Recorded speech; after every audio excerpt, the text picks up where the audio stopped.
Buying your first home in California comes down to 7 steps. And 3 of those steps are where almost everyone quietly loses money. By the end of this video, you'll know the entire process, from the day you decide to buy to the day you get the keys, and you'll know exactly where the expensive mistakes hide. Let's start with the step that happens before you ever look at a single listing.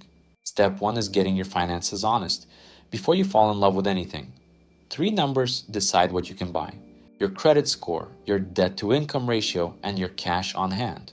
Your credit score sets your interest rate, and even a small difference can cost or save you hundreds of dollars a month.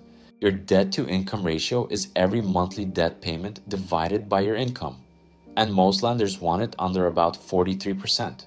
And your cash isn't just the down payment, you also need closing costs and a few months of reserves. Here's money mistake number 1. People start touring homes before they've done any of this, fall for something out of budget, and either overstretch or get their hearts broken. Do this part first. Step 2 is getting pre-approved. And there's a real difference between pre-qualified and pre-approved. Pre-qualified is a guess based on what you tell the lender. Pre-approved means they've actually verified your income, your assets, and your credit. In a market like Los Angeles or Orange County, sellers barely glance at an offer without a real pre-approval attached.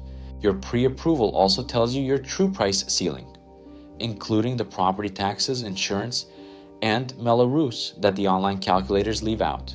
If you want the full breakdown of those hidden costs, I made a separate video on exactly how much house you can afford.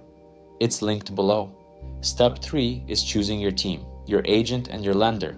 This is money mistake number 2, and it's the one nobody talks about. When you buy, your agent's commission is built into the deal. With a flat fee model like mine, you pay one flat rate for full representation instead of a percentage of the purchase price. The rest of the commission the seller offers comes back to you as a closing cost credit on your settlement statement. Now, that credit can't go toward your down payment. Those funds have to be your own, but it can cover your closing costs, your prepaids, even buy down your interest rate. On a Los Angeles or Orange County purchase, that can be thousands of dollars staying in your pocket instead of disappearing into a commission. So choose an agent who coordinates your search, your offers, your negotiations, and your inspections, and who structures the deal in your favor. Step 4 is the fun part: searching and touring. Before you start, write down your real must-haves versus your nice-to-haves. And here in California, check 3 things on every single listing: the property tax bill, any HOA dues, and whether the home sits in a Mello-Roos district. 2 homes at the same asking price can cost hundreds of dollars a month apart once you add those in. Step 5 is the offer, and this is money mistake number 3. First-time buyers think the highest price always wins. It doesn't. A strong offer is about terms: your earnest money deposit, your contingencies, and your timeline. You generally have 3 key contingencies that protect you: the inspection contingency, the appraisal contingency, and the loan contingency. Waiving the wrong one just to look competitive is how people lose their deposit or get stuck overpaying. This is exactly where a sharp agent earns their keep, winning on terms, instead of just throwing more money at the seller. Step 6 is escrow. In California, escrow usually runs about 30 to 45 days. During that window, you'll complete your inspections, and the lender will order the appraisal. If the inspection turns up problems, that's your chance to renegotiate. You can ask for repairs, a price reduction, or a credit. If the appraisal comes in low, you'll renegotiate again, because the lender won't loan more than the home is worth.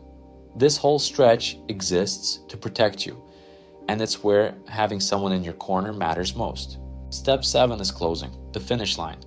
You'll do a final walkthrough to make sure the home is in the condition you agreed to. You'll sign your loan documents, your funds get wired, and the sale records with the county. Then the keys are yours. This is also where your closing costs come due, and where that closing cost credit we talked about shows up on your settlement statement, lowering the cash you bring to the table. So that's the entire process.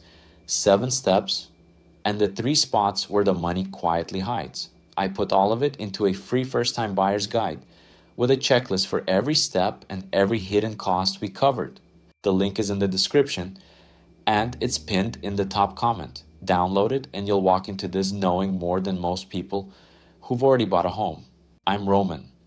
I help first-time buyers across Los Angeles and Orange County, and I coordinate your search from the first showing to the closing table. If this helped, subscribe and watch the affordability breakdown next so you know your real number before you start. See you there.